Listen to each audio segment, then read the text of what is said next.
It's that time again. Watch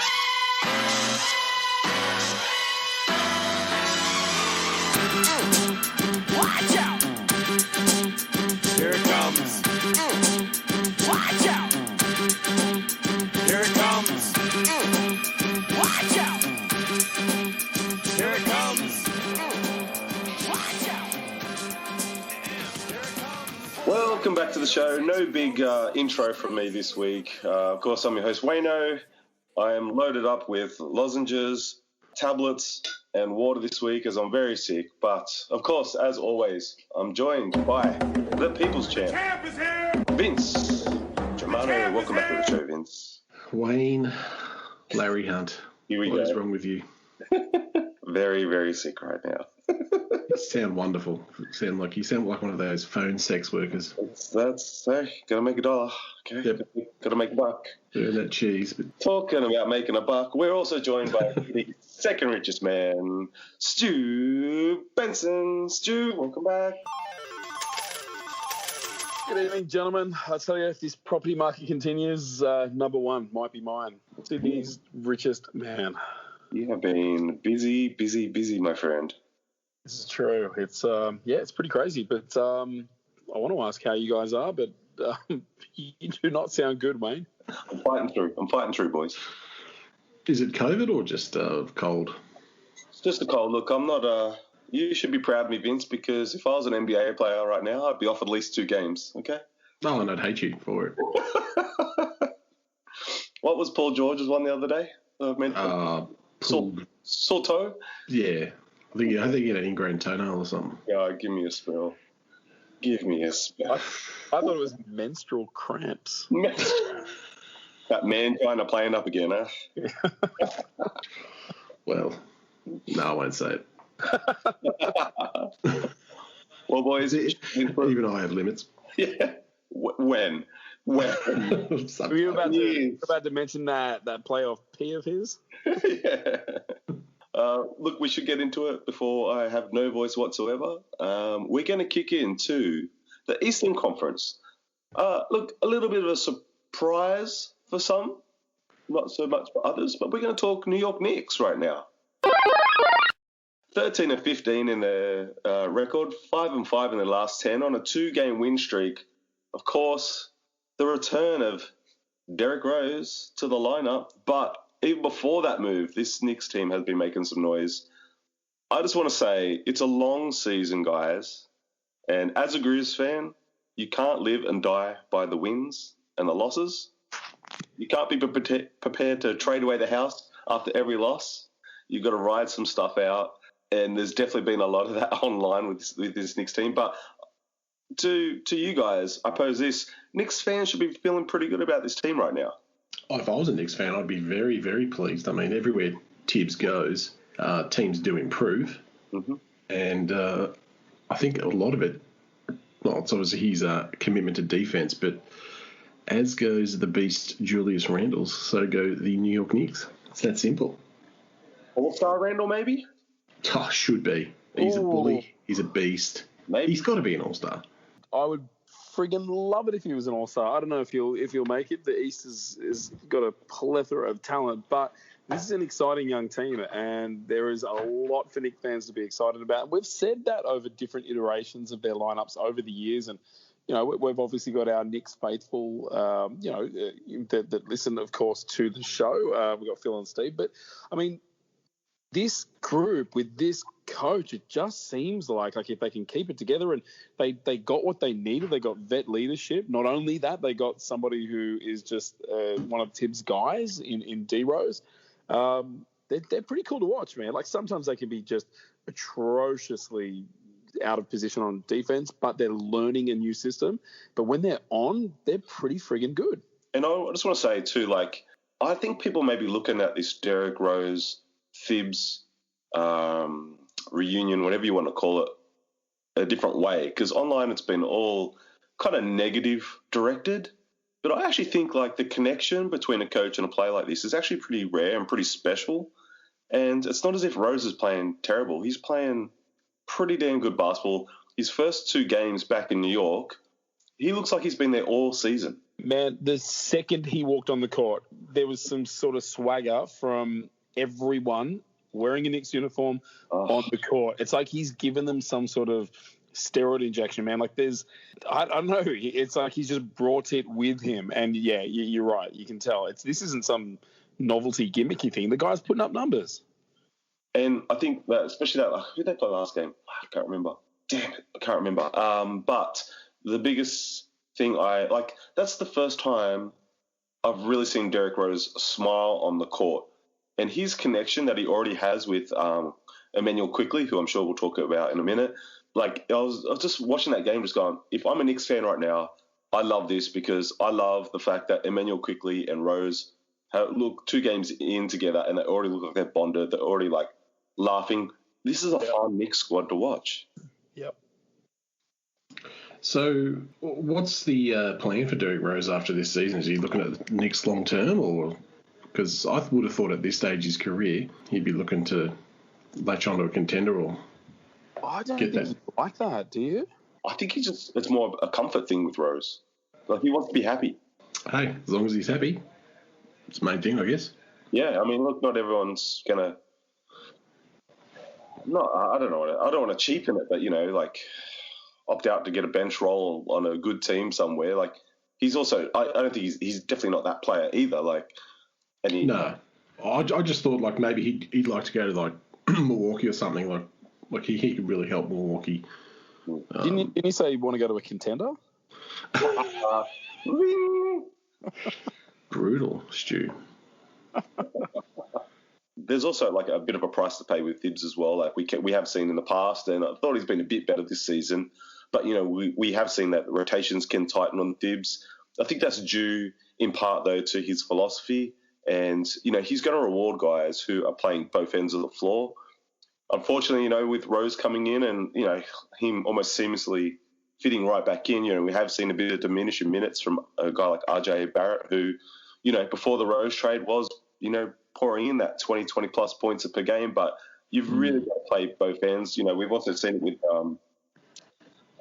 Rivers as well, which is a little bit of a shame. You can always take the angle of, you got to play the young guys and develop those guys. And I just think this is a good learning curve for RJ Barrett.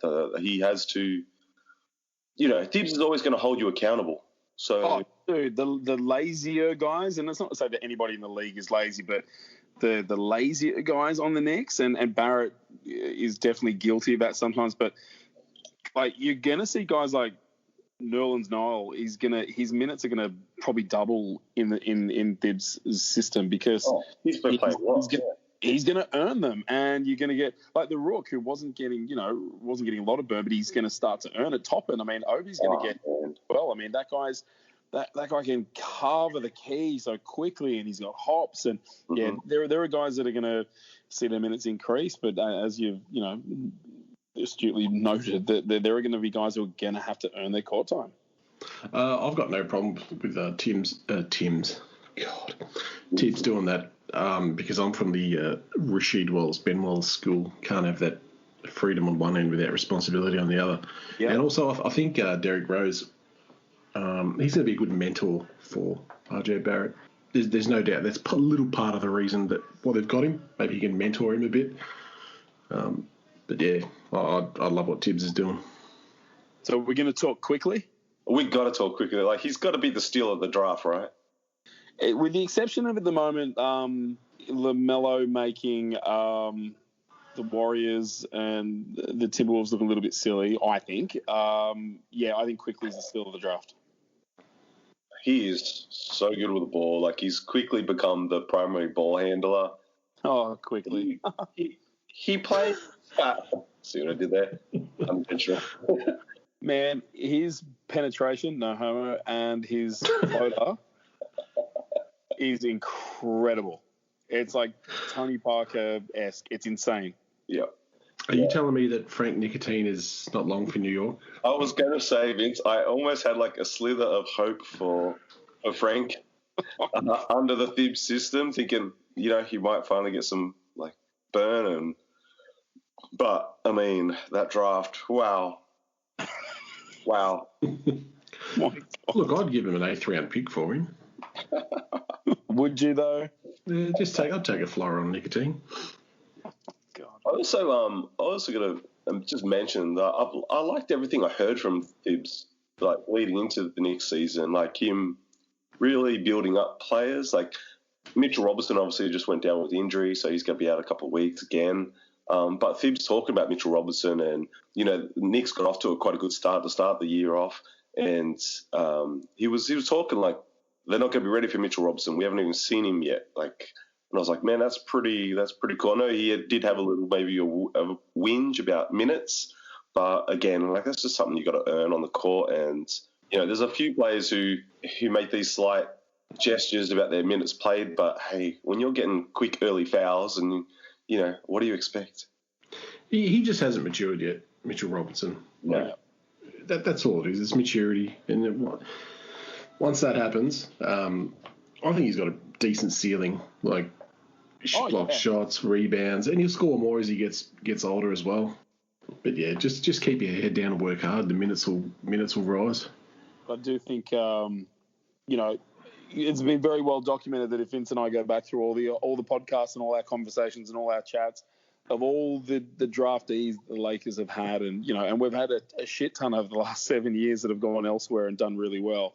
I don't think there's any that we would want back if we had our time again more than Randall. And obviously, trades and the moves, they got us to where we are, and they got us AD, and it was all a part of the plan. But yeah, Randall's our guy, and he is absolutely balling. Man, he put this move on. Was Houston their last game they played? Finally, because he put this move on DeMarcus Cousins that just left him standing still.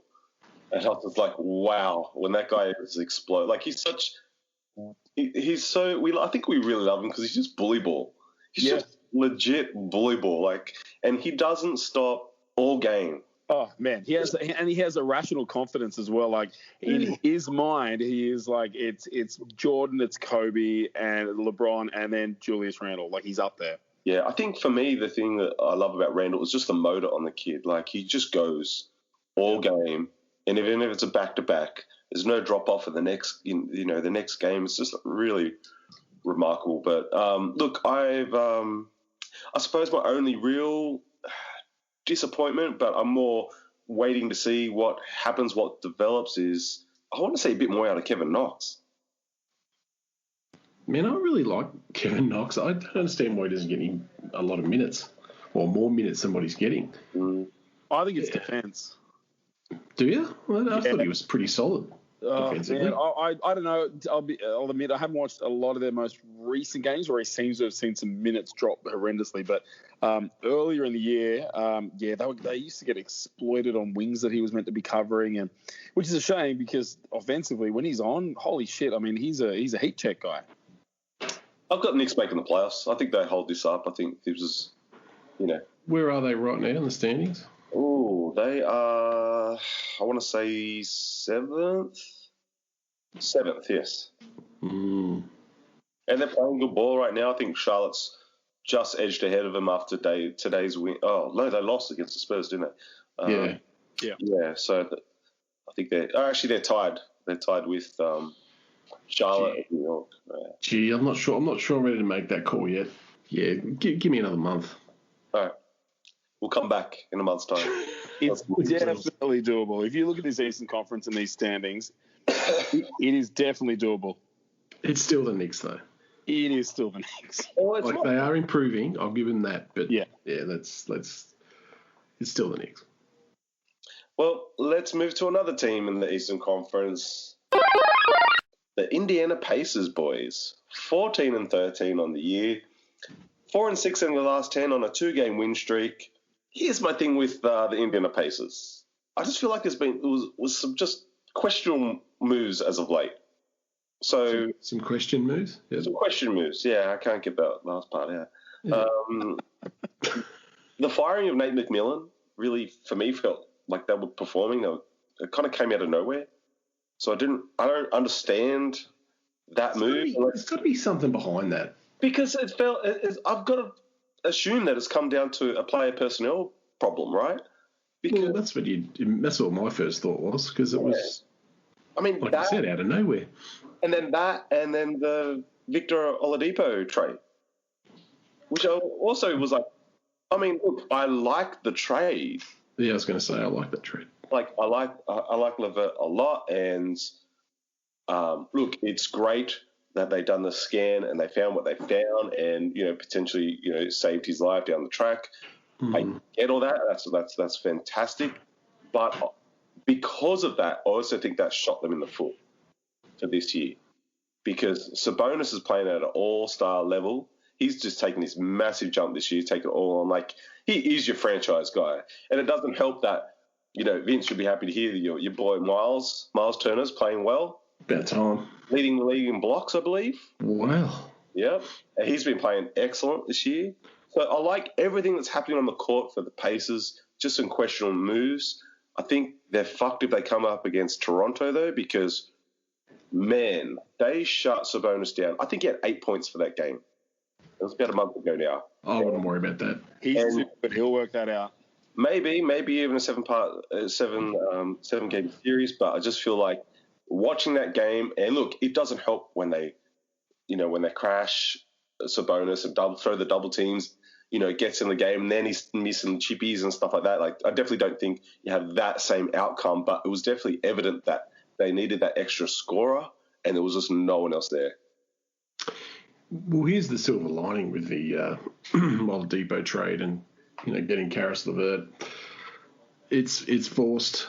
Probably is the wrong word, but I will say it forced Sabonis to up his game this year.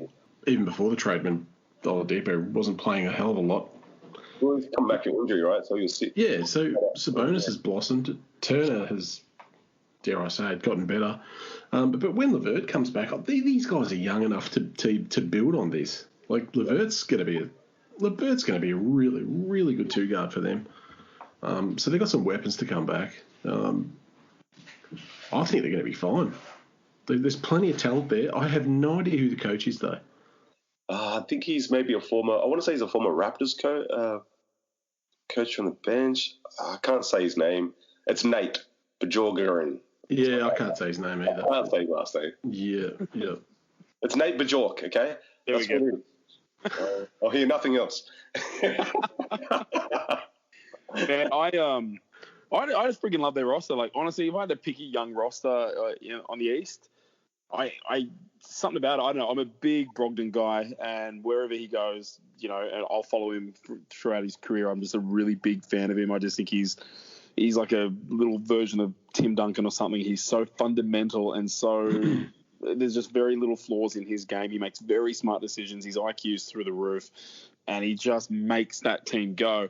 And then you consider, they've got, TJ Warren will be back this season. LeVert, we won't see, but I don't think, but we don't know. He's not completely ruled out. Just, you look at him on paper, and then somehow this coach has managed to resurrect and reimagine, like what Dougie McBuckets is able to do. I mean, this is a guy who, in any scrimmage, in any team in the league, he kills guys in terms of getting his shot off, his accuracy and his percentage, but he's just never been able to translate it. And it was like, I guess, kind of like Jimmer, and Jimmer never succeeded, and even Redick took ages before he became the JJ Redick that we know now, is just absolutely automatic and can get his shot off. And, McDermott has that in him, but he's never really I don't know, had a coach that would unleash him and let him stay on the court despite his defensive deficiencies, because it often gets you yanked. And they're finding a way to balance it out with the roster, and they've got guys that can cover and pick up the slack that McDermott loses. And, man, honestly, the other day he gave him like a 20, a 25 or something. It was like... Well, I think it might have been like 27 or something, man. Yeah, it was really well. And he watched the games, like he's attacking the rim, and I don't know, like I just Atlanta, that game was, I think, against Atlanta. Yeah, maybe I was just watching it the other night, but yeah, I don't know. I love this roster, and it's just so ragtag, and it's just, I don't know. There's nothing attractive about it, but it's really good to watch. And Sabonis is as good as he was last year, if not better. Yeah. How good is TJ McConnell? Oh my God. Man, he's great. How many, I swear he must get 2 or 3 a game where he just picks the guy from behind, yes, the ball out. Yeah. It's become like his trademark in Indiana. It's hilarious. Yeah. And that baseline drive that he does, and he just turns and pops and does that fadeaway. Yes. It's insane. Like, everyone knows it's coming, and he gets off and he hits it. Like, he must be shooting that exact shot at like 80%. It's and crazy. Everyone, like the other 9 dudes on the court, all know it's coming, and it's like it's unstoppable. Crazy, right? Yeah, I like watching him. It gives me hope. Like, that could have been me. It couldn't have been. But really quickly, is Jeremy Lamb? Is this it? Is this all we get? Well, he's coming off. I was going to say that's good to actually. That's the other thing I'd written down. It's good to have him back because he coming off his Achilles, wasn't he? Yeah, but I mean, do you think this is it now? Like, do you think, because he's been injured basically his whole career, on and off, and obviously this was a major injury. But I don't know. Do you think, because you see some guys come back from Achilles? I mean, we're watching Durant like he never had it. I think this season's going to be a bit shaky for him, but he's definitely improved his outside game. Like, I think if anything, he's almost become a little bit of an outside special at this stage. Yeah. So I don't know. I mean, I don't know. He's a long way. Oh, he played well in Charlotte when he was there. Yeah. I don't know. I think maybe the expectation when he got drafted to Houston was probably maybe a little bit out of reach. But, he ticked a lot of boxes as far as length, athleticism, and things like that. Yeah. I don't know. Look, this season, I feel like they're very good and they can be tough to beat. I don't feel like this Pacers squad is going to be a first-round bounce or anything like that, but I just feel like with LeVert not being on the court this year, it's going to cost them potential. Yeah, that's true. And like what you guys both said earlier, they do struggle when other teams have sort of shut down Sabonis. They really need, at the very least, they need TJ Warren to come back. There's plenty to build on though. And that's really good for that franchise because they do not attract big free agents, as we know. So they've got to make these smart trades and draft well. Well, let's move along to the Western Conference now, and the Dallas Mavericks, guys, 13-15 on the year, 5-5 in their last 10. Lost today to the Portland Trailblazers.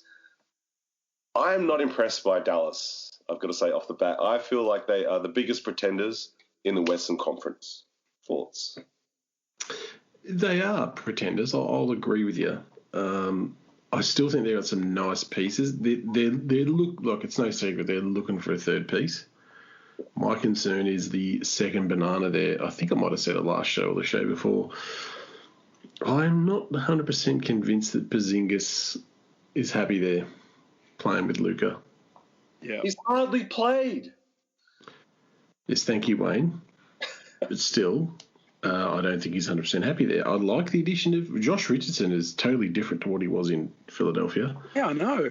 It's like, who are you? But yeah, they need a third piece. The roster's a bit Ho-hum? Well, not ho-hum. I don't think all the pieces totally fit. I don't think Porzingis likes playing centre, so they've got some things to work out. But that's my main thing I keep coming back to is Porzingis doesn't like playing with Luka 100%. Because they're always going to be well coached with Carlisle. He's been there a long time.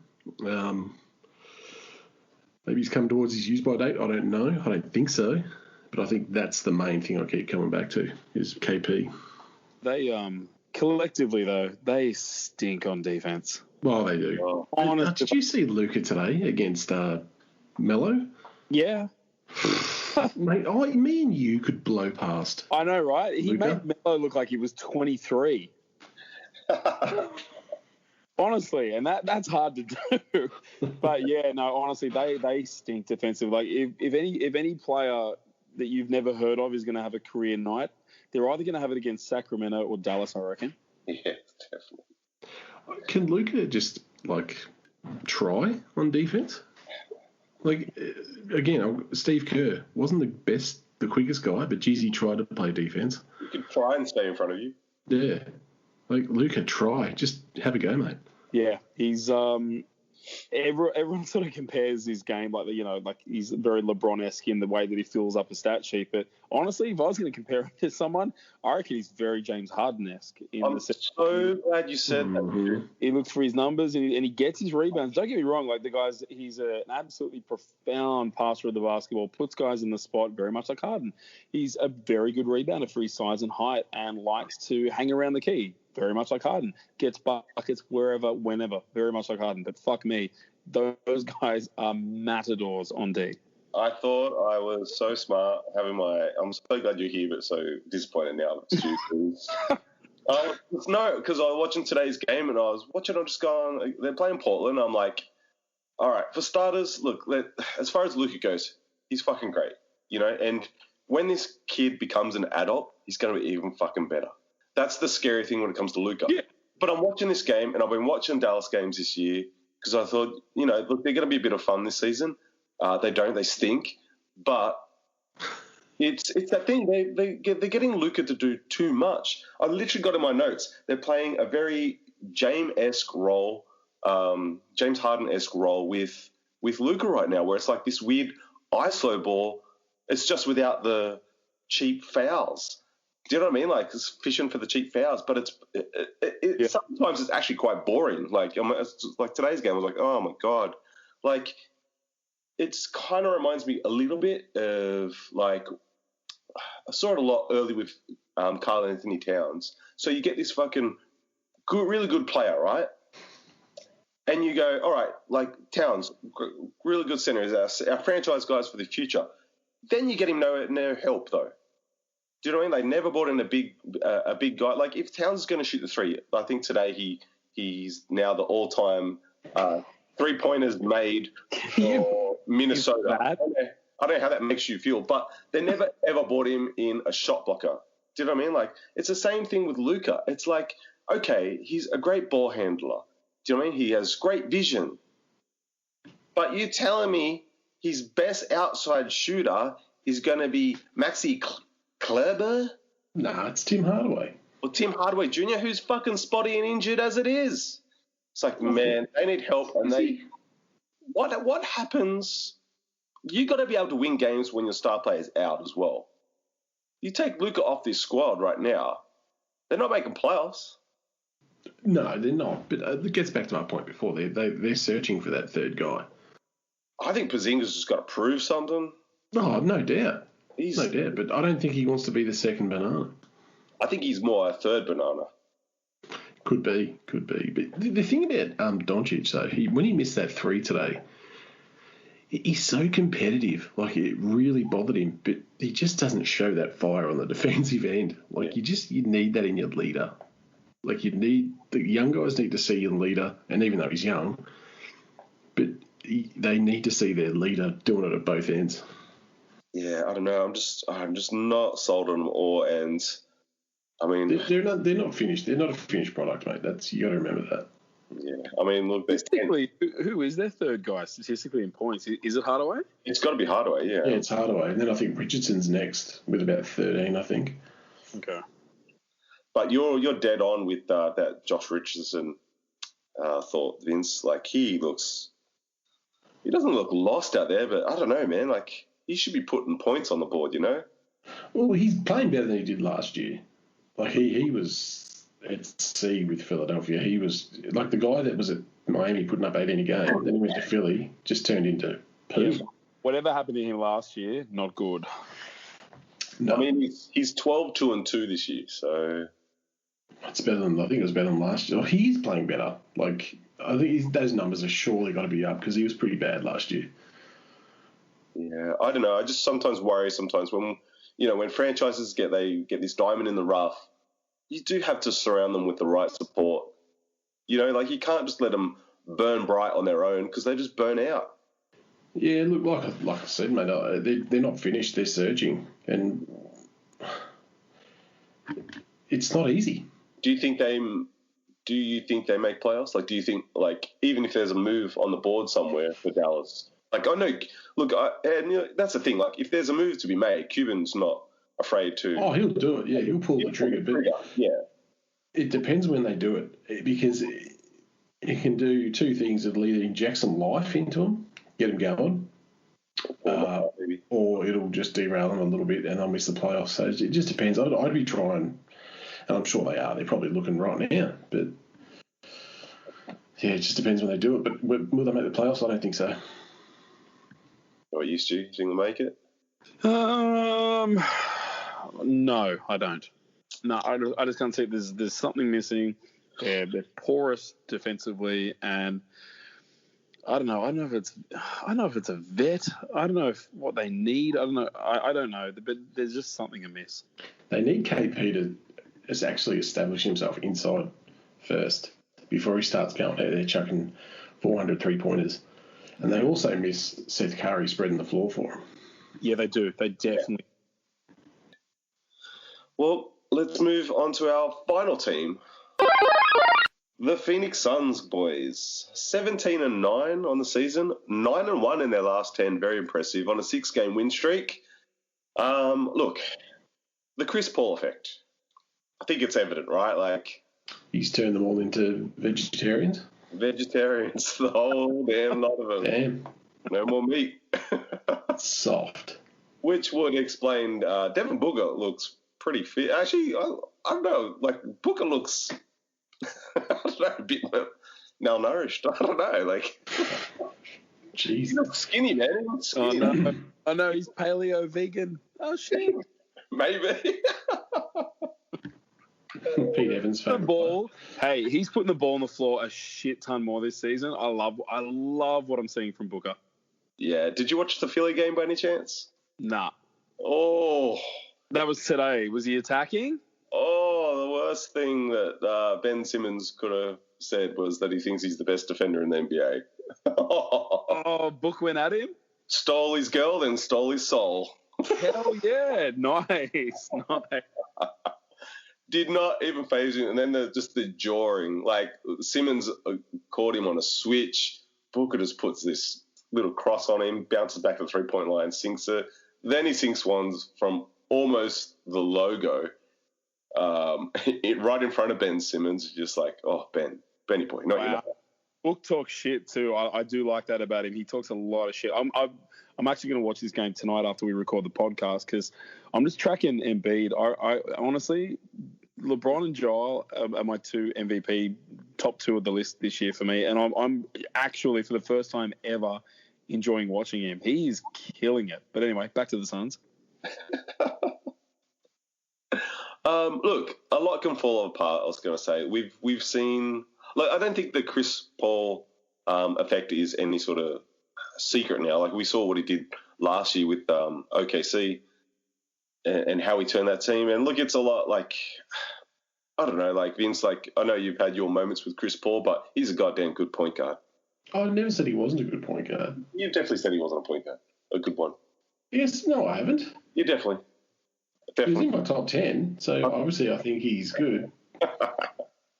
I think he can be a bit overrated sometimes. But he does know how to run a team.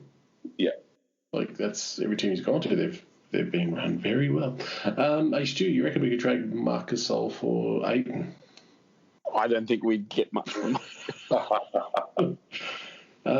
Yeah, I'd kill for... I think Sorry? that happened. I think when he crossed the border from Toronto. Yeah, when he went from Toronto down to America, I think in customs, I think when he was picking up his luggage, I think he grabbed the wrong hands. They look tiny and they cannot catch anything. I don't know what's going on. I don't feel like we got the Marc Gasol we traded for. Look, I think there's definitely some good things happening in Phoenix. Like, Chris Paul definitely has a certain effect, and the young guys like Mikal Bridges has been playing awesome. Cameron Johnson. Johnson. Dude. I thought he played well last year, actually, as well, his rookie year, but he's playing much better this season. And even, I don't know how many games you've watched of Phoenix this year, but even a bit of a resurgence recently of Dario Saric. Yeah, I'm happy for him, as Hubie would say. Saric is solid, man. Won't ever be a superstar or even a star, but he's just very, very solid. Can do a little bit of everything. Just that perfect compliment, I think, to Chris Paul when the outside shoots out there, because he'll plant himself in the post and get deep, and like Paul looks for him. Like, today's game, man. Like, just Chris Paul and him just like bang, bang, bang. Yep, Yeah. and he can pick and pop a little bit. Yeah, I think he sacrificed a lot of his game to be here in America and like to be in America and to be in the league. I think if he had to stay, if he'd have been, in Europe playing somewhere, he's a guy who honestly he'd have been MVP of any league he played in. He is that good, and I think he's sacrificing to be in the league. But there's no doubt about it. Saric is a fucking great player. He reminds me of Scola, like that similar sort of game. Fuck, I hated Scholar. I hate him, but you'd love to have him on your fucking team. Dude, he's fucking killing it back overseas now. He's fucking killing it. Still, he'd be like 45. Dude, he doesn't have the long locks anymore. He's got it all cut off. Really? Dude, you got to watch some highlights. He's amazing. He's amazing. Wow. I think Wayne's watching YouTube highlights from 10 years ago. No, honestly, he's fucking killing it right now. Like all grey hair, short greyed hair, like it's hilarious. It's like, who's this guy? Like, God, he's got to be slower than a wet week, surely. But he's got that game, He's got that game that Smart. Yeah, exactly. It just transcends. He knows how to get in position. I'd see just so many similarities to Saric, though. Because it's just like Saric has that same similar sort of footwork. Doesn't have the outside game that he has, but you can tell that he knows how to play ball. This is awesome. I'm going on YouTube after this and watching. He's probably blown away. Those old Argentinian squads, man, they were tough. Yeah. Look, I suppose my biggest question is, we definitely see injuries and whatnot happen to Chris Paul, come playoff time, and we've seen his teams unravel. I think the biggest thing is, can this team stay healthy when it comes to playoff time? Can Chris Paul stay healthy? I think definitely it'll be interesting to see Devin Booker in the playoffs, and if he has another gear to what he's playing at currently, because he's playing really well, like you mentioned, Stu. My only sort of question mark is that, do they have enough depth for a deep run? At the moment, Chris Paul is relying on a lot of young guys, and young guys who haven't been in any sort of playoff sort of position. I mentioned Johnson, I mentioned Bridges, Ayton as well. Ayton's my X factor. If I think they'll make the playoffs, and yes, I think Chris Paul will break down again, like he always does. But the X factor is DeAndre Ayton. They have to get him going offensively somehow. He's a good shooter for his height. Yeah.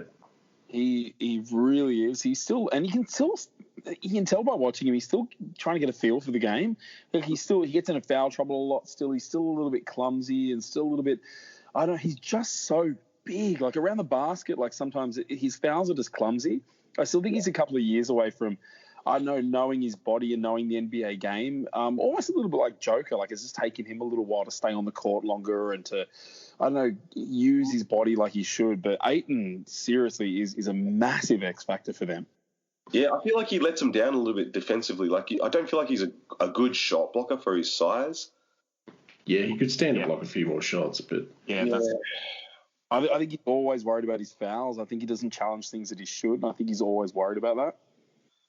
Yeah, I mean, I don't know if it's worth Phoenix looking at a shot blocker, and slipping him to the 4 or something like that, or at times, Yeah. Because some games he just feels really irrelevant. Sorry, like he's just running laps, like it's like I do agree with you, Vince. Like they've got to get him involved, because he's meh. he had a really good run. I can't remember what stage of the season it was, but he had a really good run. I remember Benson mentioning him a few times, and I started to keep track of him, and he was putting up some, high 20s games, putting a good run together. So they need him to get back to that to have some sort of run in the playoffs. Yeah, I mean, your number 2 option at this age and stage of his career, your number 2 can't be Chris Paul. No disrespect, but he's got to be so busy running the offense and putting everybody at the end of the passes that he can't be also your second highest scorer. They are lucky that he does make everybody around him better, in the sense that at the end of the game, you look at the stat sheet, and I mean, they do end up having like 8 guys who scored 8 points, and that all adds up. But there's no real, like, your book is off. Yeah, I don't know. I don't know if you want Chris Paul being your number 2. Yeah, I mean, if you're a Suns fan, you can be pretty happy because Phoenix in the bubble where they went 8-0. Yeah. So you saw potential there. Then, Booker's been complaining about for years that he needed a decent point guard in Phoenix with him, and he's finally got that and a bit more. And now those two things seem to be really combined, and I think the record shows. So if you're a Phoenix fan, enjoy this right now. And we're happy for Monty. Yes, definitely. Oh, hugely. I'll tell you what, though. I mean, you'd be super stoked if you're a Suns fan, as you just said, because, that promise that you saw in the bubble has manifested itself into, it came along into the season, and they're still playing well. Yeah. And to flip back coasts, like, you had the Miami Heat, who had an incredible bubble as well, and look at them this season, and it's the same roster. I know, right? Like, they're not even in playoff contention right now. They are absolute poo. Strange, man. Like, just, yeah. Weird. Fool's gold. Well, it's that time again, boys. I don't even know if I can do it. I don't even got the lungs for it. Jersey Worthy. Who's your Jersey Worthy of the week? We're not worthy. We're not worthy. We're not worthy. I'm going to go cough.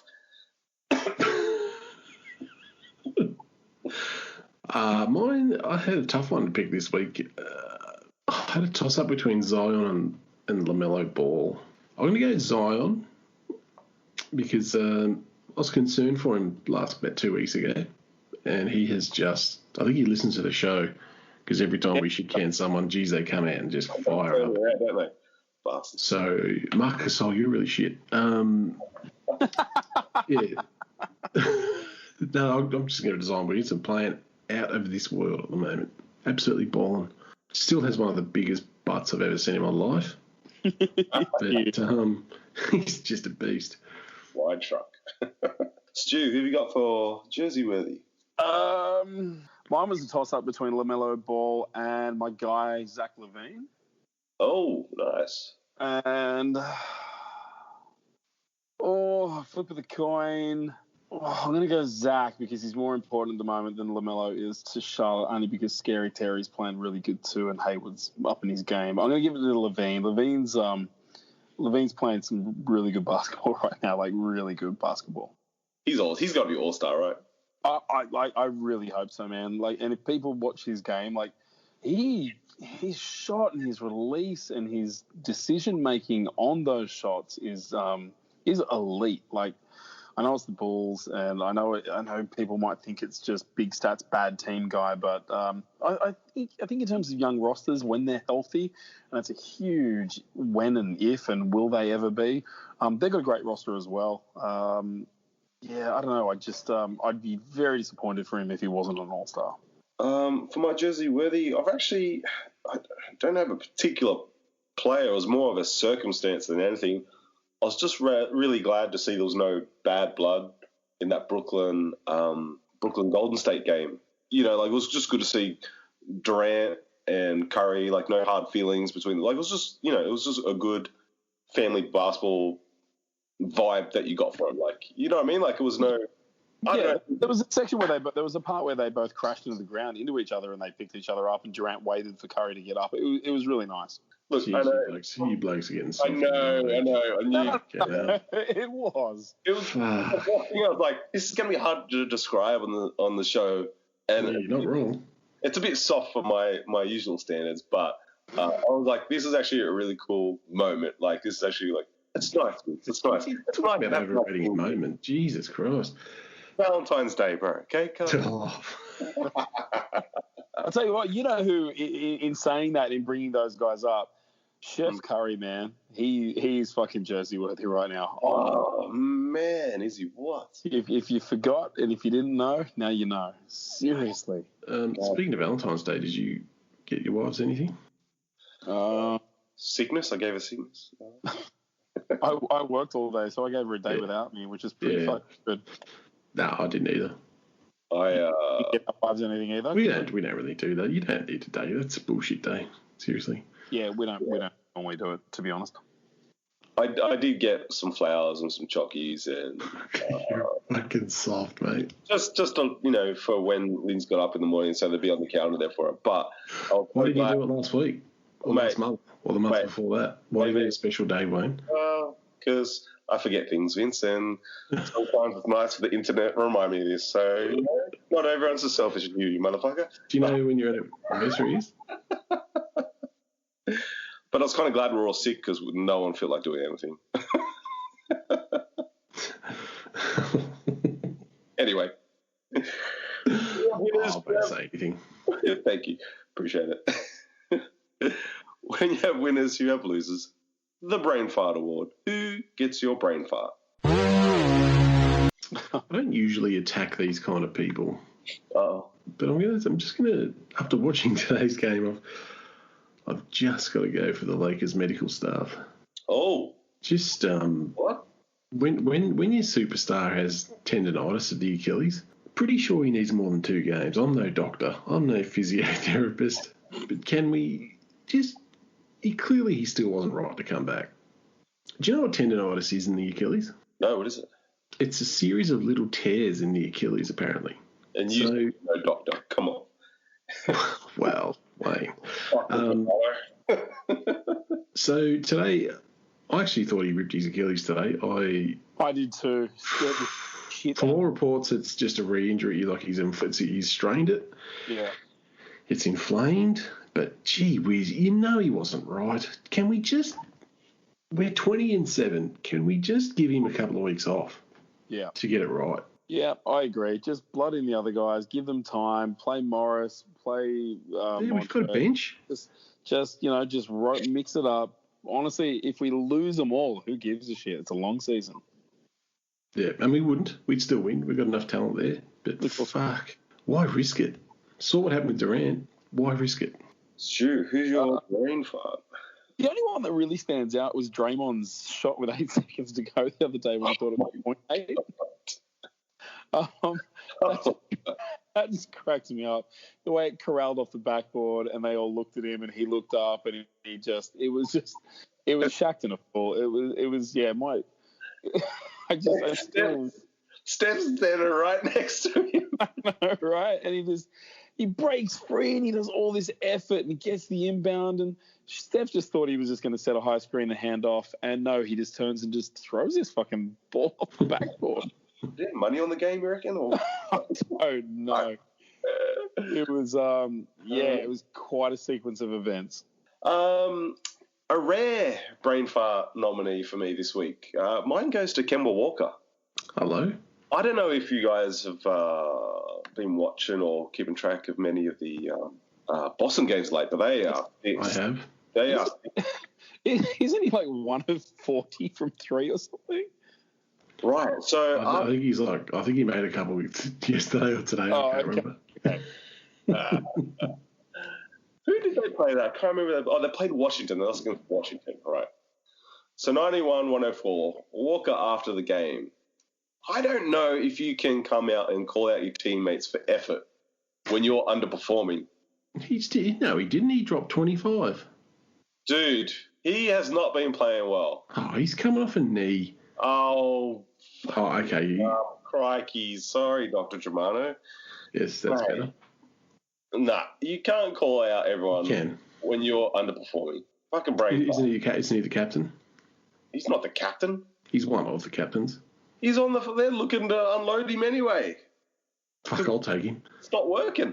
It's not working out there in Boston. Who says it's not working? People. People, okay. A barbecue sauce and tomato. Fucking hell. You'll know better than that bloody website you keep sending me with those stupid trades. Oh, my God. That's some corkers. That site is great. It always makes me laugh so hard. No one knows what we're talking about on the show, but there's a site. Don't give that site any fucking... No, I'm not. You know what? I reckon if you're a basketball fan, you already know about them. But they have the most ridiculous trade theories without any source knowledge. And they put up their graphics, and I crack up every time. If you had a long day, a hard day at work, you'll appreciate that site because it'll make you laugh. It's Chris Prasad's burner account. I think it's a bad rap, Prasad, doesn't he? It's not that bad. Oh, he's the sources. He deserves it. Definitely deserves it. Oh, my goodness. Any shout-outs or anything, boys, this week? Yeah, I want to give Joey another shout-out. Timberwolves Explosion. Check it out. The Minnesota's #1 fan. And I'll tell you what, Joey did a bit of a cooking show on his show this week. They had the microwave going in the background. He's baking some burritos or something. But he copped a bit of stick for telling it like it is. I say keep telling it like it is, Joey. D'Angelo Russell is not the answer. Keep telling it like it is. Who else we want to shout out? Shout out. Brenton Cunningham, friend of the show. 2 weeks to go. Delivers another kid. Well, not him, his wife. Oh, you sure it's not him? Could be. Kid might come out with a full mow. He is a Freddie Mercury lookalike. Stu, any shout outs this week? Shout out Tampa Bay Buccaneers. I got on. Oh, Down the money. How good was that? Whew. I mean, the dude's 43 going on 44. It's insane. It was like a clinic. It was like he was like like a fifth grader in a daycare center. And here's what else I love, Stu. Not only do they get Tom Brady from New England, they go and get Gronkowski out of retirement. Oh, good. And Gronkowski did nothing, and I mean nothing the whole season. Yeah, I know. And typical Gronkowski, come to Super Bowl, 2 touchdowns. 2 tutties. He's unbelievable. It was insane. They were so good, and it was so dominant. I jumped on them. I got a pretty good payday on it. It was good odds. They were definitely underdogs, which blew my mind because they had the GOAT on their team. Yeah. And obviously Mahomes, they had the pressure. Like, there is pressure to go back to back. It doesn't matter what sport you're in, and they felt it, man. It was an absolute ass kicking. So shout out the Bucks.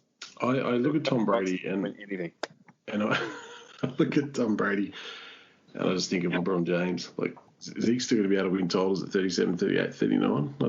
Maybe. I don't see why not. Like, these are guys that are just, they look after their fitness. They look, they're just good teammates. They make everyone better. Yeah, just different breed, man. Yep. It's funny, Vince, because, like we talk about LeBron being a different athlete, like definitely like a once-in-a-lifetime athlete sort of thing. And, the amount of money he pours into his body every year, it's been like pretty well covered now. But, our talks about, I think on our last mini-sode we were chatting about Zion. Yep. I wonder if he's going to be one of those once-in-a-lifetime athletes, do you know what I mean? Or, I wonder if he's going to pour that kind of money into his own. I don't think he's got it in him. Like, do you think it's he a mindset? I mean, he could still do all that, and then, injury, you can't control that sometimes. But yeah, it's a mindset, Stu. Like, sorry, no, not Stu, you're Wayne.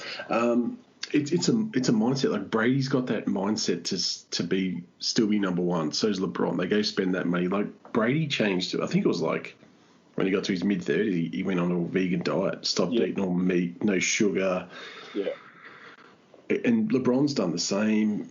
It's a mindset. You've got to want to do it. I don't know if Zion wants to. I don't get that vibe. I mean, maybe not yet. Maybe not yet. We'll see. Yeah. It's so weird you bring that up, because I honestly was legitimately, like, on my kids only thinking about this today, like thinking that there's a whole generation of ballers, like Kevin Durant, like, references Kobe a lot. Even still, like, that was his guy growing up, coming into the league. Like, so, the era before Jordan was their guy, and then his era sort of coming in, and Steph and all these guys, and Clay, like, they all watched Kobe. And so there's all these guys coming through now, and LeBron rightfully is, the guy who they watched and grew up and everything like that. But none of them seem to want to put in the fucking work that he puts in. And I genuinely wonder, will there be any guys that we're currently watching right now that are going to have 20-year careers? Like, I can't see it. Yeah, it's funny you say that, because I was almost brought up when we were talking about the Knicks and D Rose. It's like, for some of these young guys, they probably grew up watching Rose. They would have. In his element, like. Before his Achilles injury, I would have said Kevin Durant. Right. Because I thought Kevin Durant could play till he was at least 40, because he can still shoot over everyone.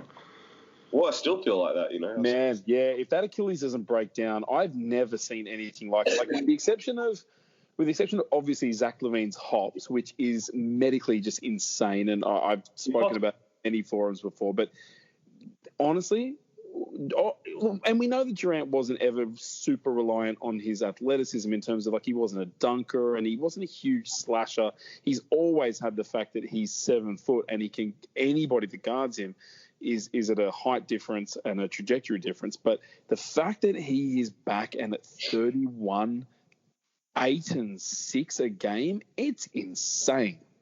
Mate, he's nearly 33. I know. Yep. Yeah, but he's got it now. He's just done his hamstring though. Yeah, I know. So we'll see. We'll see how he holds up. But yeah, before Achilles, I would have said he played till he's 40. Weird segue before we go, and you can include this or not. What do you reckon Clay's ceiling is when he comes back? Oh, I was thinking about this today. Yeah, I don't know. It's a tough one, man, because he's not overly athletic anyway. All right, your defense is going to hurt because that's the beauty about Clay. He defensively, he can lock down guys. Mm-hmm. But even if he just becomes a worst case scenario, he becomes a specialist 3-point shooter. Yeah, you know, he becomes a better version of Korver. That was my thoughts. I figured that he becomes a better version in terms of higher IQ version of a Kyle Korver, which will always, or even a later career Ray Allen. He's going to have a job. Yeah. I mean, I think if anything, especially when he comes back, it'll obviously probably take a bit of time for the shot to be fully there, but you'll still see those breakout games where he's dropping bombs. But the defense is where it will hurt because, laterally he might not be as quick. That the initial reaction on defense, he mightn't be as quick, but there's guys with less that have made careers, right? It's incredible, honestly, watching some of these guys, watching the John Wall, the DeMarcus Cousins, and watching these guys come back from what would have been 15 years ago catastrophic injuries, and you can see the career drop-offs of anybody who's tried to come back, or just even how many seasons they get after those sorts of injuries. They're never the same. The rarest one, and if you look back and you look at medicine and science back then, the freakiest one's probably Dominique Wilkins. He came back and he was actually pretty all right. Yeah. But apart from that, there's just not that many cases. And now all of a sudden, 2018 onwards, you can recover from this shit. Well, I was going to say, that's the thing, we're starting to see guys come back and not appear to lose anything like the guys you all mentioned, but it's Golden State will pour the money in to have the best to play. You know what I mean? He's not getting half-ass treatment. He's going to have the absolute best of anything. I suppose it just comes down to body type and whatnot and how he responds to all that. I think the true test comes a year or two after the Achilles. Oh yeah. Yeah. I just think that's the real test to see if you can hold off the decline. We're all big Durant fans, so I think we hope that he gets through it all. Well, so far so good. Hey, we talked about shout-outs before. I forgot to mention someone. Oh. I just want to give a business a shout-out, if that's okay. Really good dude here in Churnside Park in Victoria. If you're looking for some entertainment, it's a young dude who bought a struggling business. And it's called Gamer, Gamr. I can't even speak. Gamr, yes, that's what it is. Gamer in Churnside Park, Fletcher's Road. I promised I'd give him a shout out. He really looked after me and the family. We went down there. What do they do? Tell us about the business. They do, so they've got arcade machines, they've got virtual reality, they've got laser tag. Oh, right. You can go there, have lunch, dinner, have a drink, shoot some pool, you name it, they've got it. Family-run business. His name's Tyler. He's only 24. Bought this struggling business, turned it around. Really nice guy. He's gave the podcast a subscribe. Yeah, just if you live in Melbourne, something to do, go and check it out. Fletcher's Road, Churnside Park. Right on. Highly recommend. And great value for money. Not bad at all. That's a pretty good plug. What did you charge him for that? Was that $100 or? No, look, honestly, mate, he just under the table. What was that? Said under the table, huh? No, he's just. I just got talking to him, and he told me the story about the business and young dude, and he's a gamer, and I said, I'm a gamer, and I was wearing my Lakers hat, and he's like, you're a Lakers fan? I said, yeah. I said, do a podcast with these two flogs from Sydney, and